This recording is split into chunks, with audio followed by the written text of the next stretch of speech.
All right, what is up, guys? Vivi back with another video. Today I'm going to be sharing my OP04 Rebecca list. No, I'm in the West, so no, I'm not going to be able to play this for quite some time. Who knows how long, right? But this is the deck that I'm using right now. I've proxied it up so that I can play it, and this has been influenced by just the way that it's coming together from previous videos that I've put out on Rebecca, just trying to learn along the way. And I want to put this video out now, and because there's a card that I really think that people are missing. There's a card I think that is not included in the Rebecca list yet that needs to be in there. And I'll just say it right away, is this one right here. I don't know if you can see my mouse. Don Quixote do Flamingo. The 3 cost, 1k counter, 4,000 power blocker that has on play. Look at the top 5 cards of your deck. And then either put them on the top or bottom in any order. Right. This is a massive oversight, right? I feel like people have had where they just have looked over it, trying to put the deck together as fast as possible. But that's how things work, right? You get the base of the deck down, which we're going to talk about that as well. People will get down like the core of the deck, and then refining it from there requires a very keen eye and a very, a lot of knowledge on the format, right? On all the other decks that you can expect to be in the format.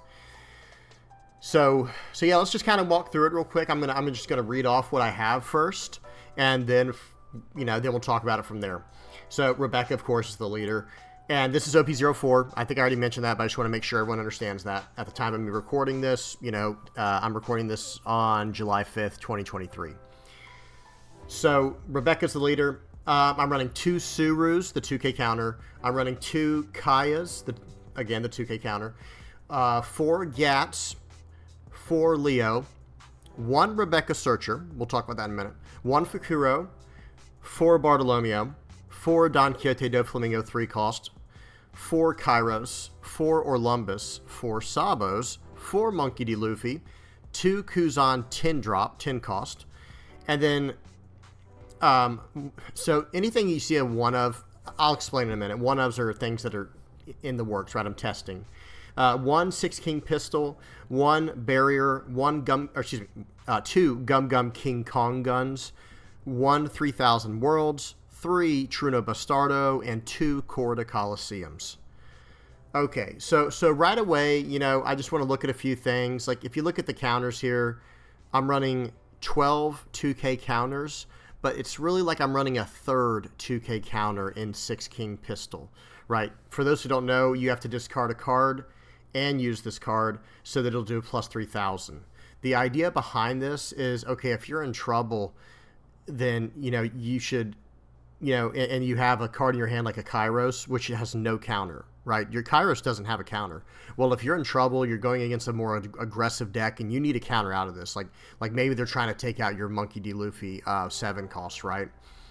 Well, okay, well, maybe the 6 King Pistol might be able to help you there, right? Maybe if you have 2 Kuzans in hand, well, you can use your 6 King Pistol, excuse me, as a 2k counter that converts your Kuzan into a 1k counter. You see the logic there? Hopefully I'm not confusing anyone, but that's the logic. Maybe you have 2 Truno Bastardos in hand, right? And it's like, oh crap, I'm not even going to get to use these if I don't survive, right, past these next 2 turns, because it's 4 cost. I need to keep playing characters down so that I can keep up my opponent. I don't have time to play this Truno, right, this Truno Bastardo. So maybe I'll just discard it with my 6 King Pistol for a 3k counter, right? That's the idea that I'm flirting with there. I got this idea from one of the tournament winning, the second place deck from the most recent big Bandai tournament, where it was 2 Rebecca decks for first and second. Speaking of which, one thing I have been preaching from the very beginning, and I saw it in the first place deck, is that these Rebecca decks need to have lots and lots of 2k counters, because that helps in a lot of ways, right? Let's consider how that helps. Number one, it helps you preserve your life total, because let's just face it, we're blue-black, and we have no way of preserving our life otherwise. Like, we have no way of getting life cards back, right? That's not an option at the present time for blue and black decks. Who knows what happens in the future, but currently, you can't get life cards back in this deck. So once you lose them, they're gone for good. Okay? And I would much rather lose a life card in the end of the game after playing a very powerful card like Monkey D. Luffy or like 10-drop Kuzan, as opposed to losing life in the beginning of the game when I should easily be able to counter out of it with like a 2K. So we're running 12 2K counters in this deck. I was running 13. I was running 2 Surus and 2 Kayas, and I had the 6 King pistol was an additional Kaya. So it was like 3 Kayas, 2 Surus, and then your 4 2K Gyats and your 4 2K Bartolomeos. So we're going to talk a little bit more about 2K counters. I don't want to segue too far away, but just understand that you can run 4 Surus if you want to instead of like 2 and 2, or 4 Kaias if you want to instead of 2 and 2. 2 Kaias, 2 Surus. You could just run 4 of one of them if you want. It doesn't really matter. Kaya probably has slightly better utility, but it's also, like I said, it's not really super necessary. It really is just a 2K counter, and in this case, it does have decent utility. Because one thing you do need to remember about this deck, let me try to zoom in a little bit for Orlumbus. He can only KO a Dressrosa type character. So like if you think that like, oh, I'll just play my Kaya down to draw 2, discard 2, and then I'll just play Orlumbus later, right, to just get rid of that. Well, it doesn't really work like that because Kaya's not a Dressrosa. Okay, so I'm just mentioning that. I'm not saying anyone believe that, but I just want to make sure everyone's got that off their mind. Like, it's these 2K counters up here really are 2K counters that should only be used as anything other than a 2K counter in absolute emergencies, in which case dropping someone's cost by 2 to get him in range of your Truno Bastardo might actually be something very relevant, or of your 3,000 worlds. So anyway, sorry about that. Back to what we were saying. So 6 King pistol, that's, like I said, that's something I'm testing with. Barrier as well. Anything that is a 1-of in this deck is just a tech card, right? It is just a meta card, tech card, something I'm testing out, seeing how I like it. Because realistically, you can remove all of these 1s and just, either A, put them all into the Rebecca that is a 1, but you guys get what I'm saying. So in other words, you could take out the 6 King pistol, the barrier, the 3,000 worlds, and put it straight into, make it 4 Rebeccas, right? If you want to. But the idea, or you could change in anything you want to, right? It's your choice. But anyway, excuse me, voice is starting to dry out. So, okay, let's keep going, guys. I only run 1 Rebecca because the most recent list that won was a Rebecca deck, and it didn't run any Rebeccas. That deck was extremely interesting, where it ran no Rebeccas, no Corridor Coliseums, and no 3,000 worlds. It didn't run 10-drop Kuzan. It actually ran the 4-drop Kuzan, right? It ran 4 Gum Gum King Kong pistols. It ran 4 Barrier, which, for those who have not seen it, what I'm about to say is not to discredit the person who won, but just to call something into attention on Barrier. The person who won ran 4 Barriers, right? Well, when he played the Barrier one time, he did not play it as a 4K counter appropriately. He didn't have enough cards in his discard pile, in his trash, for it to be a 4K. So he lost the barrier and still lost the life, or the character, whatever he was. I can't remember what he was defending. I think he was either defending life or a character. Didn't matter. He basically just said, okay, I'm just going to discard a barrier. And he still won, right? The deck was very well made, but I do think there was a little bit of luck. And again, I'm not trying to discredit the player, but just, it's hard to explain. If you want more analysis on that, you'll have to watch my previous video, or one of my previous Rebecca videos where I talk about that. And it is in the most recent Rebecca video that I did. So real quick, so back to what I was saying about the 2K counters. I'm sorry, I got on these rabbit trails, very scatterbrained right now. I have so much to talk about, so bear with me, guys. But the thing about the 2K counters that's so important is, what all is it doing? Number one, it's saving you, right, from an early on attack. Well, you're discarding that card from your hand to use the 2K counter, right? Well, now you're turning on your leader's ability, right? You're making your leader's ability more, what's the word we're looking for here? Not impactful, but rather more, obtainable, more accessible. Okay, that's the word we're looking for. Because if you just start hoarding cards in hand, well, now your leader's dead in every way. He can't even, Rebecca can't even attack, right? So if you're not using her ability, then you are just wasting your time using this leader, just flat out. Okay, so using these 2K counters early so that you can use your Rebecca's ability is extremely important. right? And early in the game, it's easier to get away with using 2K counters than later in the game, right? Where the bigger characters are, where it costs more than a 2K counter to survive. Okay, so that's number one. Number two is, well, number one and two. Number one is it helps you early on. Number two is it fuels your ability to, or it enables you to use your Rebecca ability. Number three is it fuels your other cards. Cards like Gum Gum King Kong Gun, cards like Monkey D. Luffy, cards like Truno Bastardo, right? These cards are fueled by your trash, right? By what is in your trash.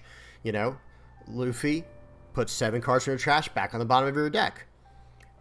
Truno Bastardo KOs a 4 or less, but it KOs a 6 or less if you have 15 or more cards in your trash. Okay? Gum Gum King Kong Gun. It'll always give you a 6,000 power, but if you have 15 or more cards in your trash, now it gives you double attack as well. And it can only target Dressrosa characters. Again, just to harp back to what we were saying earlier, you can't give Suru or Kyra a Gum Gum King Kong Gun. Okay, guys, just to make sure y'all understand that. I'm just making sure that information is, you know, known before you make the mistake on the table, right? Just kind of throwing that out there. And Barrier as well, by the way. That's one I forgot about. Barrier only gives you a 2,000 power counter, right, for one, unless you have 15 or more cards in your trash. Then it can give you 4K counter, a 4K counter for one, just like Radical Beam. Okay, so, and by the way, that's why I run such a low amount of barriers. I do think that, generally speaking, how do I say this?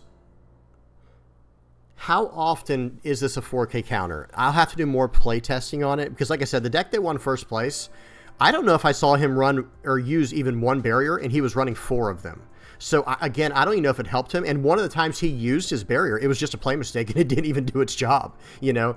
And again, I'm not trying to be disrespectful to this person. He won a huge tournament. He's the winner, right?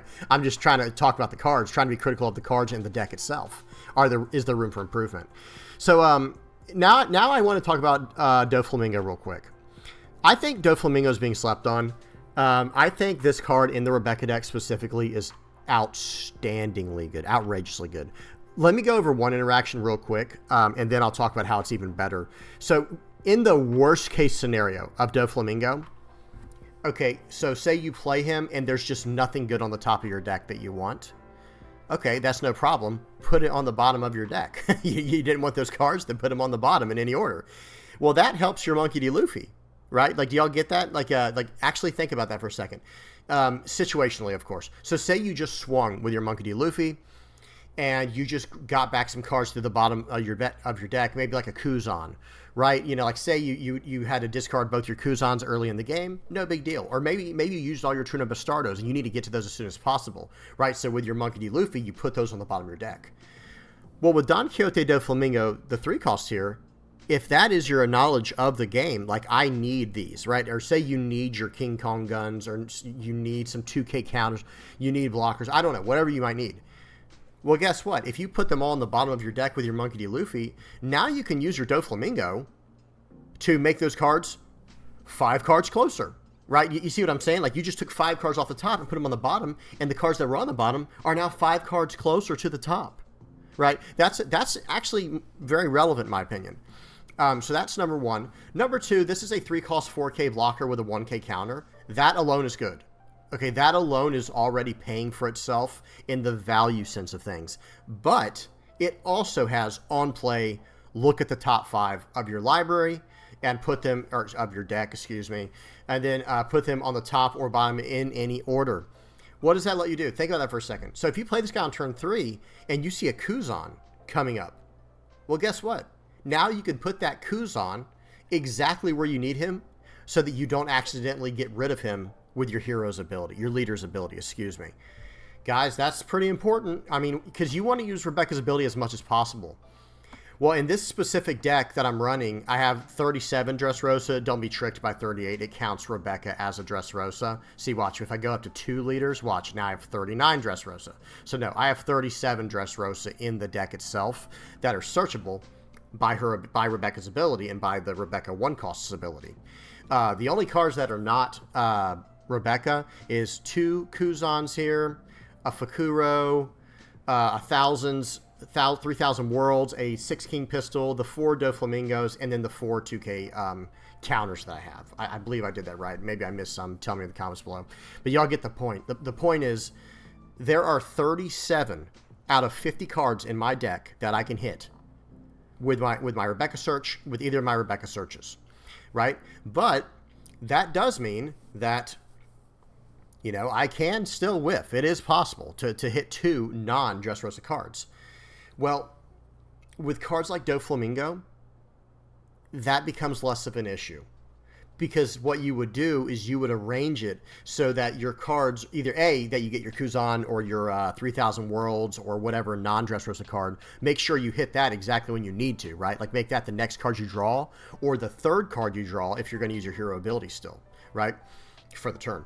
So you guys see what I'm saying, right? That's huge on fixing that. It's telling us what's coming, and it's a blocker, and it has a 1000 counter. Like, I just don't see a problem with this card, right? It just helps us so much. Because, let me say that as well. Building Rebecca, you want to build her control, right? I mean, there might be an aggro deck that comes out with her later. Who knows? I have no idea. But the way that I'd want to build her, since she herself cannot attack, and she draws a card every turn as her ability, you know, that's her leader ability, well, then I want to make a control deck. I want to take full advantage of that. So here's what I want my deck to be. I want my deck to be 90%, well, we'll say 30% of each of these three things I'm about to say. So 30% blockers, 30% 2K counters, and 30% removal. Do y'all see what I'm saying? Then the remaining 10% needs to be my win condition, which is Monkey D. Luffy, Gum Gum King Kong Gun. Right? And Kairos. We'll say Kairos as well. But by the way, Kairos is removal, right? So take a look at the removal in this deck. By the way, Leo in this deck is actually removal. Don't let that trick you. Kairos is removal. Kuzan is obviously removal. 3000 Worlds and Truna Bastardo, those are all removal. Every card I just said is removal. Now let's look at the blockers. I have 13 of those, right? Does it say down here? I think it actually says... well, actually, I have 9 blockers. Excuse me. I have 9 blockers. Is that right? Hang on a second. I've got 4 Doflamingo, 4 Sabo, 4 Bartolomeo. That's 12 right there. And then 1 Fakuro. Yeah, so that's incorrect. Blockers, I have 13. I was going to say I specifically have 13. I know I do. It's not counting the Bartolomeo as a blocker, I don't think. Let me see something. Yeah, blockers 9. If I go up a Bartolomeo, blockers 9. So it's not actually whatever the dev system, they need to update that. Not a big deal. Not a big deal. The point is I have 13 of these cards that are blockers. Okay, I have 13 or 12 2K counters, right? And really 13, like I said, 14 if you want to count barrier of these just straight counters, right? And then removal, let me count it up real quick. So I got 4 if you do the Truna Bastardo and 3000 Worlds, which by the way, if you want to, you can swap those numbers around all you want to. You can go like, whoops, I just got rid of it. I'll say you got 4 Truna Bastardo. Let me fix that real quick. Sorry guys, we got to get that back. I didn't mean to do that. We'll type in 3. There it is. Okay, so you know we got to get that back. Go back down, but you can move those around how you want to. You can go 2 and 2 or 3 and 1 in any order. If you want 3000 Worlds, if you want 1 Truna Bastardo, however you want to do that. So okay, 4 removal right there, right? 2 more removal from Kuzan because you know what he does. Okay, and then you have 4 Kairos. That puts us at 10, right? Yeah, and then 4 Leos, and that is not even counting Monkey D. Luffy being used as removal with Court of Coliseum, or using any of these cards as removal with Court of Coliseum, right? So it's one of those type of situations. But anyway, I do think, let me fix this thing. Why does this thing won't, there it goes. This, in my opinion, is going to be a pretty good list.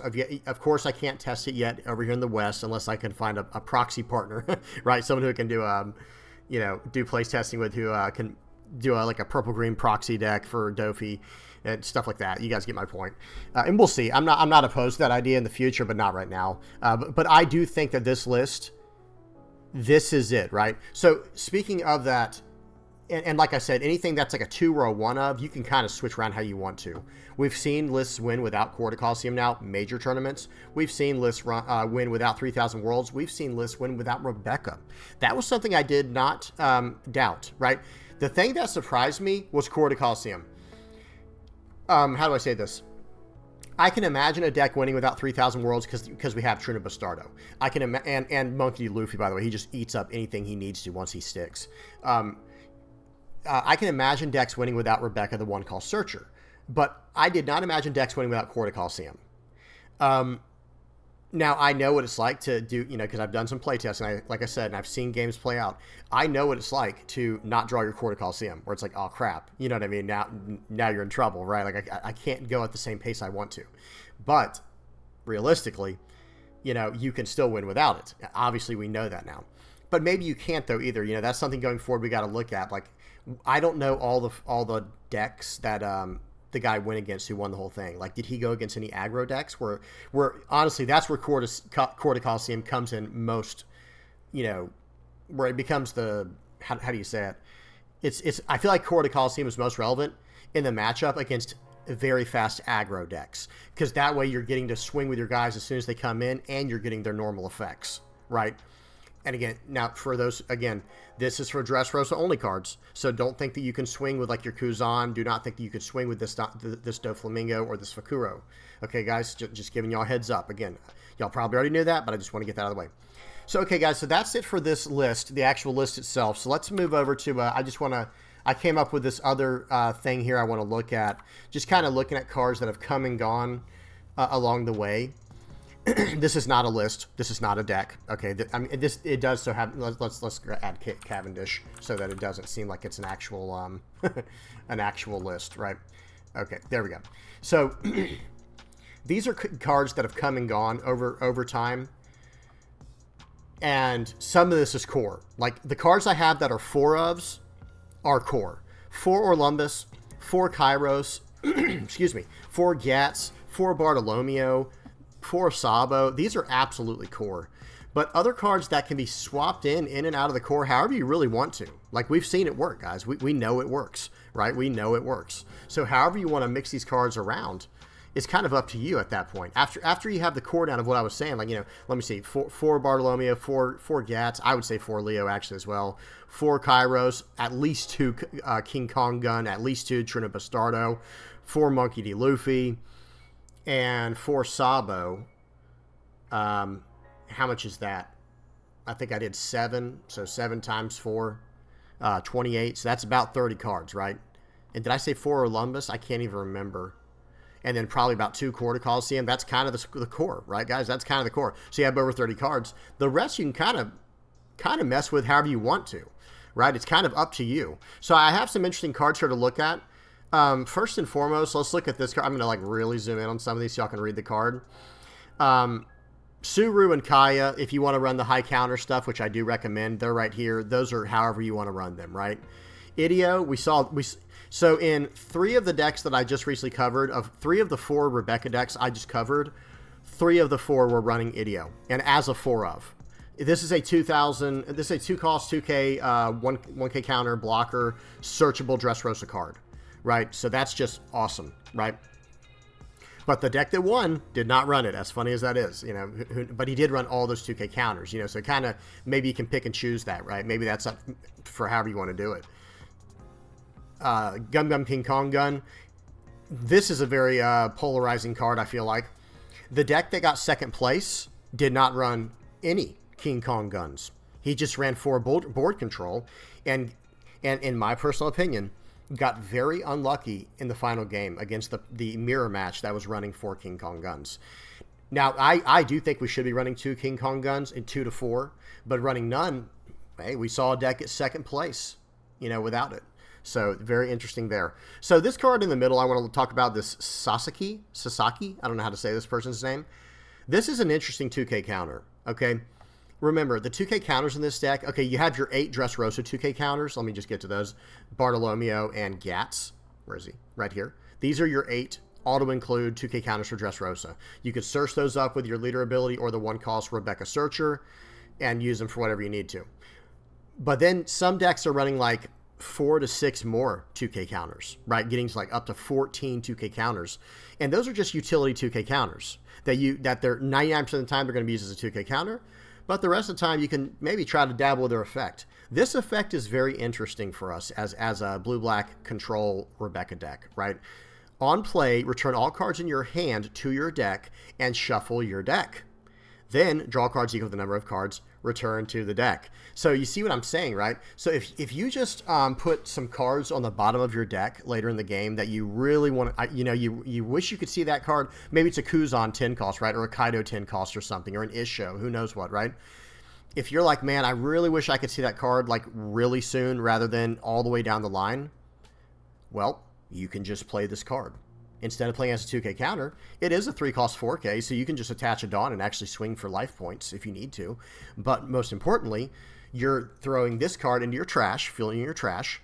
And then, so if you had 5 cards in hands if you had 5 cards in your hand when you played this, well, now you have 4 cards. So you'll add this card doesn't get to trash, excuse me. He'll go to the field, but when he dies, he'll go to the trash. So anyway, it does take 1 card out of your hand, which is good for Rebecca's ability, right? So you'll go down to 4, you'll put those cards back, you'll shuffle your deck, and then you'll draw 4 more from there. And, now you might have a better chance of drawing the card that was at the bottom of your deck. I just think that's interesting. Will it ever happen? Who knows? I don't know how practical it is, but I do think that's a very interesting card there. Khalifa, same idea. This is basically your Kaya effect. Khalifa is Kaya plus Suru, but she costs 3 more than them, right? But same idea, like with Sasaki, or Sasaki, however you say his name. It's a 4-cost 4K, so you can realistically attach 1 Dawn and start smacking people after getting the benefit of her ability. And she's a 2K counter, right? So this is just something interesting to look at. Okay. In the winning list, we saw the winner of the most recent tournament that I've been kind of referencing this entire time. It was a 100-plus person tournament, so that's why I keep referencing it, guys. And Rebecca won that. Rebecca, I think, was like top... in the top 4, there were 3 Rebecca decks, I believe. So that's how dominant we're starting to see Rebecca come out as. So I do think as an answer to that, decks are going to probably become very aggro to stop this, right? Because, okay, she's kind of establishing herself as the #1 control deck. We'll see. Purple-Green Doflamingo might have something to say about that, but it did beat Purple-Green Doflamingo to get to get into the finals. So we'll see, right? We'll see what happens. I think there's going to be more aggro decks as a result of this, but who knows? Okay, anyway, so for this Kuzan card here, in the top, in the deck that got first place, he didn't run any of the 10-cost Kuzans. He only ran the 4-cost Kuzan, this one, right? He ran 4 of these, which, hey, I mean, honestly, that's not a bad call, right? I feel like, hey, you're paying for it's kind of like a slower Orlumbus in the deck, right? He still ran Orlumbus, a 4-cost 5K Orlumbus. But this card just cantrips, draws you a card. And then it has this one attacking ability. So, I mean, really not bad, right? And clearly it worked out for him. Because, hey, what's the worst case scenario? They remove it. Okay, well, you redrew a card playing this. Now they have 1 less removal on their hand.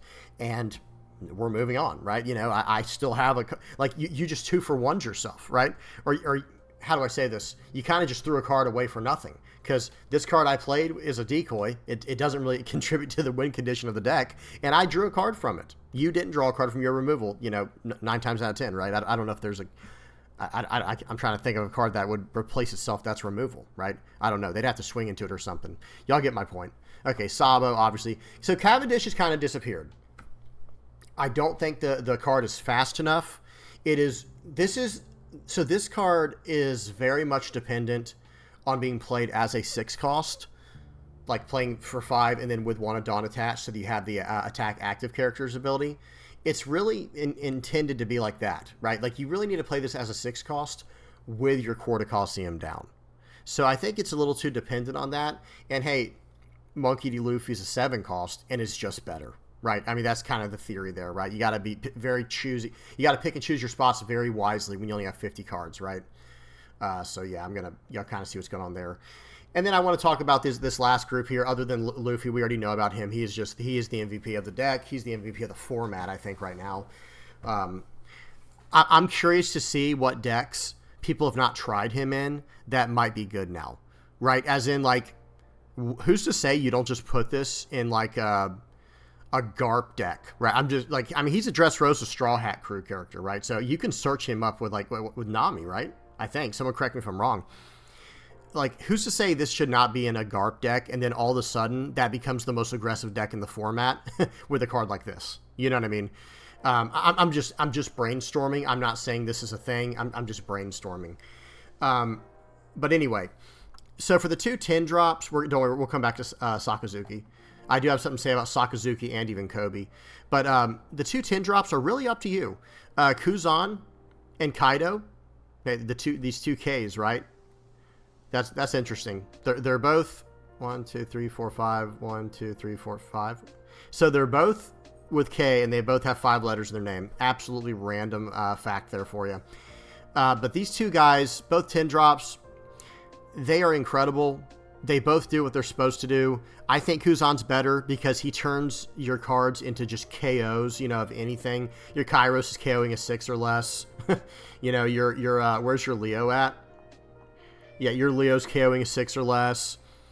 The card's just incredible. Your True Bastardo is just killing anything in the game at that point, right? And even your 3,000 Worlds is removing anything in the game. So I do personally think Kuzan is better, and I do think he should be in Rebecca decks, even though the most recent winner did not run any of them. He ran the 4-drop Kuzan. Even though that is the case, I still think, I mean, hey, like I said, that guy did not run Kuzan. He did not run Rebecca one-call Searchers. He did not run Quarter Coliseums. And he did not run 3,000 Worlds. I do think those cards are still very good in Rebecca. Like, I guess what I'm trying to say is I think you can still win a tournament by including those cards in Rebecca. But it is worth at least noting that you don't necessarily need them. It becomes more of a choice, right? More of a preference. Because the core is really what's making this deck so good. Which, by the way, Monkey D. Luffy is the ultimate core of the deck. I think it's what's, you know, allowing it to do what it does.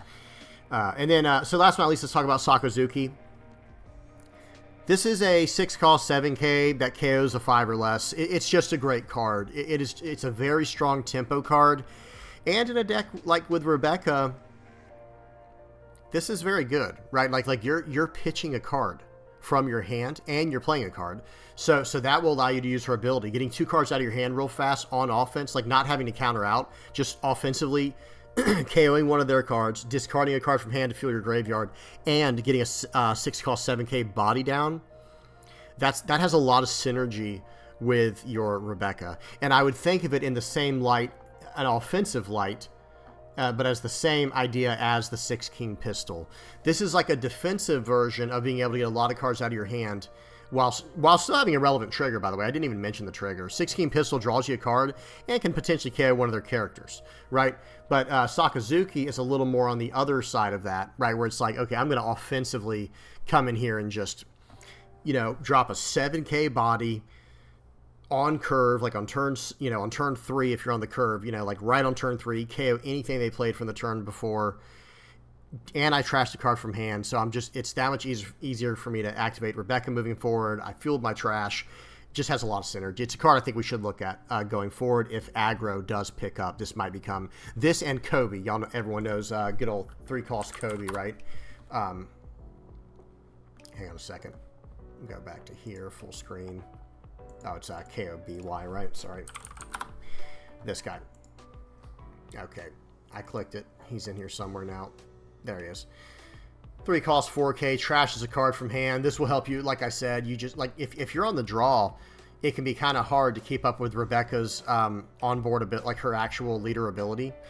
Because, think about it, if you're on the draw and you don't have a 1-cost, well, you drew up to 6, now you drop to 7 with her ability, and now on their turn, even if you use a 2K counter from hand, you're down to 6, well, you're going to draw back up to 7 next turn. So playing a card like this will help you get down to 5 to draw back up to 6. You know what I mean? So Kobe does have an actual spot in Rebecca and has a lot of synergy. Now, yes, like Sakazuki that we just looked at, it's not a Dressrosa card. It is Navy, but I think you guys see where I'm going with that. It is something we still need to consider as anyone out there who's listening to this who's a Rebecca main. Well, guys, that's about it. Oh, I will mention one more. Let me go full screen here. It's coming out in ST0. I don't even know what ST08. Yeah, the black Luffy deck coming out soon. I don't think this card's that far-fetched for what we're trying to do. You know what I mean? Orlumbus can drop people's costs. And you know, oh, God forbid if you have this Kuzan down, right? If you went turn 5 Kuzan on curve into turn 6 Shanks, there goes their whole board, right? I mean, I doubt that'll be a 5, because this KO is something that's a cost 1 or less, so it'd be 1 plus 5. It'd be a 6 or less You know, that would be absolutely brutal. And now you've got two 10Ks down, all at the cost of just trashing one card for this on-play effect. And like I said, this goes well with Orlumbus and other potential cards too. There are some cards that didn't quite make it into Dressrosa. Let's actually look at those real quick right before we end. I'm sorry, I got just two more cards I want to look at real quick, guys, that we do need to at least talk about before we end this. And it's Suleiman. I think he did make his way into a list from this past weekend. And where's the big boy at? This guy. We'll talk about him too. Okay. So let's get back down to him. So Suleiman, on play and when attacking, if your leader has Dressrosa tight, give out one of your opponent's characters -2 cost during this turn and trash a card from the top of your deck. Just a real nice, you know, beater. But the problem with this card, of course, is he's a 3 cost. So, you know, we have our Kairos in that slot. We have Bartolomeo's in that slot if we need them. And then even potentially Kobe's going forward, like I said. But I think there was a deck that ran him as a 1-of. Because, hey, if you have Court of Coliseum down, you play him, they have -2, you trash card from the top, and then you attack with him to potentially KO someone and trash another card. Right, so that's interesting to at least think about there. And then the two last cards I want to talk about are the 5 and 6 drop here. Chinjiao. Okay, 5 cost 6K, you put a Dawn on him, put him up to 7. When this character battles and KOs your opponent's character, draw 2 cards, trash 2 cards. I wouldn't be surprised if we see this moving forward. So, like, you know, it all depends on where the meta goes moving forward. If games become slower and slower, all of a sudden, Chinjiao is just unbelievable, right? He ends up being our Guild Tessero. Like Purple-Green Dofi's Guild Tessero. He ends up becoming ours. But if we have Court of Coliseum down, this guy has haste, right? Or rush, excuse me. You know, that's just insane. And then last but not least, I just want to mention Hajradin. He has really good synergy with the -4 costing stuff, you know. Just something to think about. 6 cost 7K, 1K counter. He really does have it. You know, 5 cost 6K, 1K counter on Chinjiao. These cards, they gave Dressrosa some very strong cards, guys. These are Dressrosa cards you can search up. You know, and then this one, you just rest your leader, give up to one of your opponents -4 cost during this turn. Now, I will say with Hajradin that resting of the leader is not ideal for your cards like Truno and Bastardo, because this says on the trigger you may rest your leader to kill one of their guys that are 5 or less. Just mentioning that, just making sure it's in your idea, you know, it's in your peripherals, you know, if you're going into some ideas for deck building. So, okay, I'm going to end it there now, guys. If y'all enjoyed, you know, please leave a like and a subscribe if you don't mind. And by all means, if you've got any questions, any thoughts, any ideas at all, and let me even just end on this list. What do you think about this list? What do you think about Rebecca right now? Do you like Rebecca, or you cannot, or maybe you can't stand her? Tell me what you think. And any ideas, any synergies I might have missed, throw them out there so we can all learn together, guys. Hope y'all enjoyed, and until next time, guys, peace.